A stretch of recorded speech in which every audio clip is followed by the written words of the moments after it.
Assalamualaikum warahmatullahi wabarakatuh. Kami dari kelompok 4 epidemiologi penyakit tidak menular akan membahas tentang penyakit hipertensi. Untuk nama anggota kelompok kami, teman-teman bisa lihat di slide berikut ini. Selanjutnya, kami akan memulai menjelaskan tentang materi kami. Semoga apa yang kami jelaskan teman-teman dapat pahami dengan baik. Pertama, saya akan menjelaskan tentang penyakit hipertensi dan bagaimana prevalensi penyakit hipertensi dunia, Indonesia, baik di Sulawesi Tenggara. Dengan terlebih dahulu saya akan memperkenalkan nama saya, Widiarni dengan NIM J1A119209.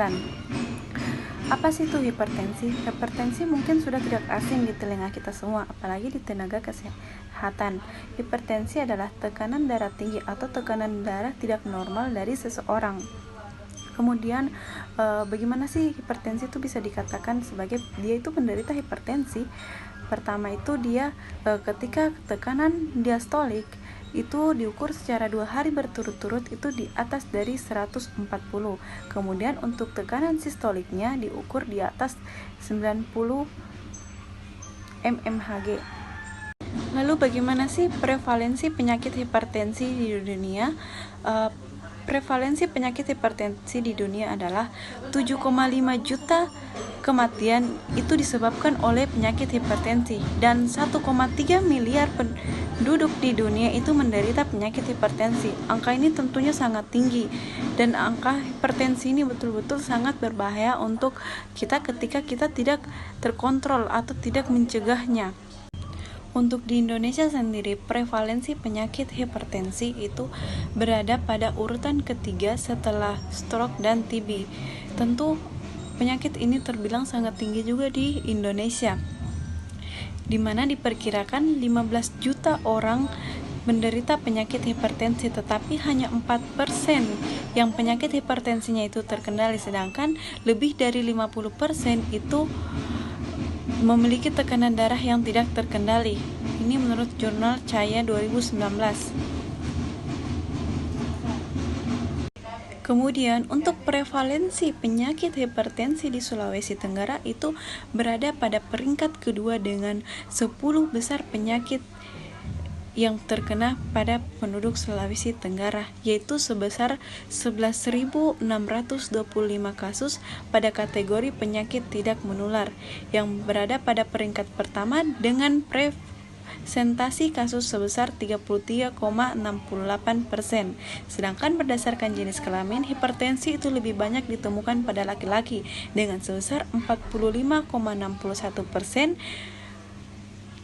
berbanding 30,21% pada perempuan berdasarkan profil kesehatan Provinsi Sulawesi Tenggara. Demikian yang dapat saya jelaskan, selanjutnya akan dijelaskan oleh teman saya. Terima kasih. Assalamualaikum warahmatullahi wabarakatuh. Baik, di materi kali ini saya akan menjelaskan kepada teman-teman semua mengenai kategori hipertensi. Nah, kategori hipertensi terbagi menjadi 4, yaitu ada kategori normal, prahipertensi, hipertensi tingkat 1, dan hipertensi tingkat 2. Nah, sekarang yang menjadi pertanyaan adalah kenapa sih harus ada pengkategorian hipertensi? Nah, dengan adanya kategori hipertensi, teman-teman semua dapat mengetahui apakah tekanan darah teman-teman masuk dalam kategori normal, prahipertensi, hipertensi tingkat 1, ataupun hipertensi tingkat 2. Nah, sekarang apa sih itu hipertensi normal? Artinya, ketika tekanan darah teman-teman semua berada di antara 120/80, maka tekanan darah teman-teman semua masih dikatakan normal, artinya belum masuk dalam golongan hipertensi. Nah, selanjutnya yang prahipertensi. Nah, untuk prahipertensi di sini adalah sudah masuk dalam kategori hipertensi tetapi masih dapat dicegah tanpa mengkonsumsi obat-obatan tertentu, misalnya dengan memulai pola hidup sehat. Dan untuk tekanan dari sendiri untuk sistoliknya berada di kisaran 120 sampai 139 dan untuk diastoliknya 80 sampai 89. Nah, selanjutnya hipertensi tingkat 1. Nah, di hipertensi tingkat 1 di sini adalah sudah masuk dalam kategori teman-teman semua harus sudah mengkonsumsi obat hipertensi. Jika tidak mengkonsumsi obat, maka akan lebih tinggi lagi resikonya untuk mengalami kerusakan organ-organ dalam tubuh. Dan untuk tekanan sistoliknya sendiri berada di kisaran 140 sampai 159 dan diastoliknya berada di kisaran 90 sampai 99. Nah, sekarang selanjutnya di hipertensi tingkat 2. Nah, untuk hipertensi tingkat 2 sendiri di sini yaitu berada berada di kisaran 100, sistoliknya 160 dan diastoliknya berada di atas 100. Nah, jadi untuk hipertensi tingkat 2 di sini masih mengkonsumsi obat hampir sama di hipertensi tingkat 1, tetapi untuk di hipertensi tingkat 2 di sini sudah mengalami kerusakan organ tubuh yang lebih umum yaitu kerusakan kardiovaskuler. Nah, untuk hipertensi sendiri di sini sendiri terbagi menjadi dua, yaitu hipertensi primer dan hipertensi sekunder. Nah, untuk hipertensi primer adalah hipertensi yang tidak menunjukkan gejala apapun atau tidak diikuti dengan adanya penyakit bawaan. Nah, untuk hipertensi di sini makanya dia tidak diketahui penyebabnya itu sekitar 90% karena tidak adanya tanda-tanda atau penyakit bawaan ataupun gejala. Nah, selanjutnya untuk hipertensi sekunder. Nah, untuk hipertensi sekunder di sini yaitu sudah ada penyebabnya atau sudah diketahui penyebabnya sekitar 10%, yaitu yang diikuti dengan adanya penyakit bawaan seperti salah satunya yang sudah ada di slide kalian bisa lihat yaitu gangguan kelenjar tiroid. Mungkin itu saja yang dapat saya jelaskan kepada teman-teman semua. Saya harap teman-teman semua dapat memahami penjelasan saya. Terima kasih. Assalamualaikum warahmatullahi wabarakatuh. Perkenalkan, nama saya Wardaka Pratiwi dengan NIM C1A119208. Jadi di sini saya akan menjelaskan mengenai apa saja sih penyebab-penyebab hipertensi. Jadi penyebab hipertensi yang pertama yaitu faktor genetik atau faktor keturunan. Nah, jika dalam suatu keluarga itu ada menderita hipertensi, misalkan orang tua mereka, maka besar kemungkinan anak-anak mereka juga akan menderita hipertensi nanti. Baik, yang kedua yaitu obesitas. Nah, obesitas atau kelebihan berat badan ini sangat erat kaitannya dengan kejadian hipertensi. Bahkan obesitas ini merupakan, bisa dibilang itu salah satu faktor yang paling sering terjadi dalam kejadian hipertensi. Nah, misalkan semakin berat badan yang kita punyai, maka semakin banyak darah yang diperlukan untuk mengantarkan oksigen dan nutrisi ke seluruh jaringan. Hal ini tentunya menjadi penyebab kerja jantung lebih keras dari biasanya, sehingga tekanan darah itu lama-lama akan menjadi meningkat dan hipertensi pun dan menyebabkan hipertensi seperti itu. Yang ketiga adalah kebiasaan merokok. Nah, merokok ini dia itu juga merupakan salah satu faktor atau penyebab munculnya hipertensi pada diri seseorang ini. Hal ini karena kandungan zat-zat berbahaya di dalamnya itu seperti nikotin itu dapat merusak lapisan dinding pembuluh darah arteri. Bila ini terjadi, maka pembuluh darah arteri ini akan menyempit dan tekanan darah itu akan meningkat.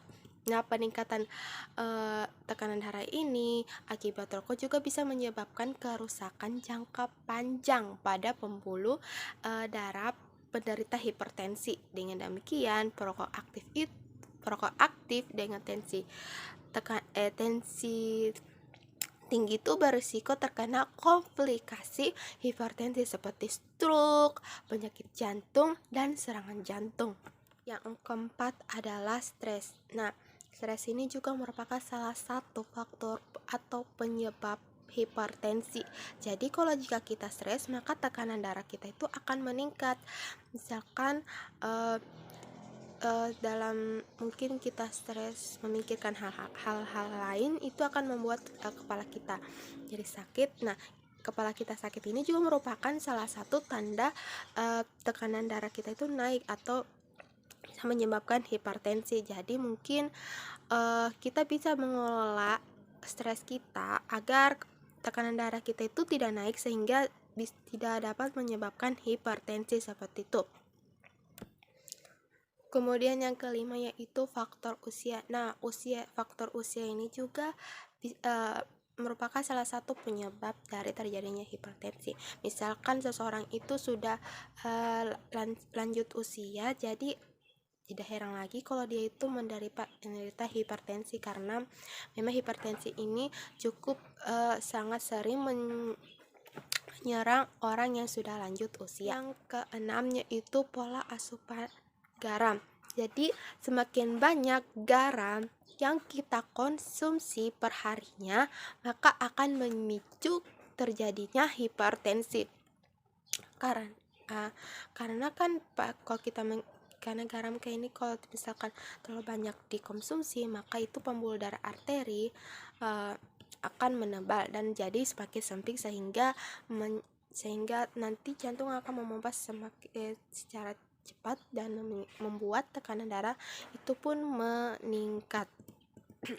Yang ketujuh adalah kurang berolahraga, atau bisa kata lainnya itu malas bergerak atau mager. Nah, jarang berolahraga atau malas bergerak ini, atau bisa kita sebut mager, itu memang merupakan faktor penyebab terjadinya terjadinya hipertensi yang sering dianggap remeh. Kenapa? Jika kita memang sudah malas bergerak, tidak mau berolahraga, maka detak jantung dari orang ini itu biasanya cenderung cepat, sehingga jika detak jantung itu cepat, maka menyebabkan jantung harus bekerja keras untuk memompa darah, yang akhirnya dia itu berimbas pada peningkatan tekanan darah yang menyebabkan hipertensi. Jadi mungkin teman-teman kurangilah malas bergeraknya. Jadi mungkin bisalah kita olahraga, jalan pagi-pagi untuk menghindari hipertensi. Sekian dari saya, mungkin akan dilanjutkan kepada pemateri sebelumnya. Terima kasih. Warahmatullahi wabarakatuh. Perkenalkan, nama saya Sarni Rahmawati Lain dengan NIM J1A1191990. Di sini saya akan membahas tentang gejala dari hipertensi. Jadi gejala dari hipertensi itu yang pertama sakit kepala. Orang yang mengalami hipertensi itu sering merasakan sakit kepala. Yang kedua itu dia sering mimisan. Orang-orang yang mengalami hipertensi itu tidak menutup kemungkinan itu akan keluar darah dari hidungnya. Yang ketiga itu dia vertigo. Orang yang hipertensi itu mudah mengalami vertigo atau pusing kepayang. Yang keempat, orang yang mengalami hipertensi itu juga sensitif dan mudah marah. Kemudian yang terakhir, orang yang mengalami hipertensi itu jantungnya gampang untuk berdebar-debar dalam situasi apapun. Mungkin itu saja yang bisa saya bahas. Lebih dan kurangnya mohon dimaafkan. Assalamualaikum warahmatullahi wabarakatuh. Dampak hipertensi atau tekanan darah yang terus meningkat dalam jangka waktu yang lama nanti akan mengakibatkan komplikasi bagi penderita hipertensi. Contohnya seperti penyakit gagal jantung, stroke, gagal ginjal, retinopati, dan lain sebagainya. Nah, dampak kedua yaitu dalam segi aspek ekonomi, yang dampak tersebut yaitu akan hilangnya penghasilan rumah tangga apabila terjadi kecacatan atau kematian pertumbuhan ekonomi nasional, yang juga dapat mengancam apabila hipertensi tersebut sudah menyerang usia-usia produktif, karena akan mempengaruhi pembangunan nasional dan sumber daya manusia. Adapun dampak dari komplikasi hipertensi yang pertama yaitu adanya penyakit gagal jantung. Nah, tekanan darah tinggi memaksa jantung untuk terus bekerja lebih keras untuk memompa darah. Hal ini akan membuat dinding dan otot jantung akan lebih menebal, sehingga jantung akan kesulitan untuk memompa cukup darah ke seluruh tubuh. Jika jantung sudah tidak dapat memompa darah dengan baik, maka kondisi ini akan disebut sebagai gagal jantung. Yang kedua yaitu masalah penyakit stroke. Nah, hipertensi bisa menyebabkan pembuluh darah menyempit, bocor, pecah, atau tersumbat. Hal ini dapat mengganggu aliran darah yang akan membawa oksigen dan nutrisi ke otak. Nah, jika hal ini sudah terjadi, maka sel-sel dan jaringan otak pun akan mati dan dapat menyebabkan terjadinya penyakit stroke. Yang selanjutnya yaitu adanya penyakit ginjal. Nah, jika dibiarkan tanpa adanya penanganan, tekanan darah tinggi dapat merusak pembuluh darah di ginjal dan akan mengganggu kemampuan organ tersebut dalam melakukan fungsinya dengan baik. Lama-kelamaan hipertensi yang tidak bisa dapat terkontrol lagi bisa menyebabkan komplikasi berupa gagal ginjal. Nah, gagal ginjal ini sering dijumpai oleh komplikasi hipertensi yang lama dalam proses yang akut seperti hipertensi maligna. Nah, penyakit ginjal kronis juga dapat terjadi karena adanya kerusakan progresif akibat tekanan tinggi pada kapier-kapier ginjal dan glomerulus. Nah, kerusakan glomerulus ini akan mengakibatkan darah itu akan mengalir ke unit-unit fungsional ginjal sehingga neuron itu akan dapat terganggu dan berkelanjutan menjadi hipoksia dan sampai adanya terjadi kematian pada ginjal.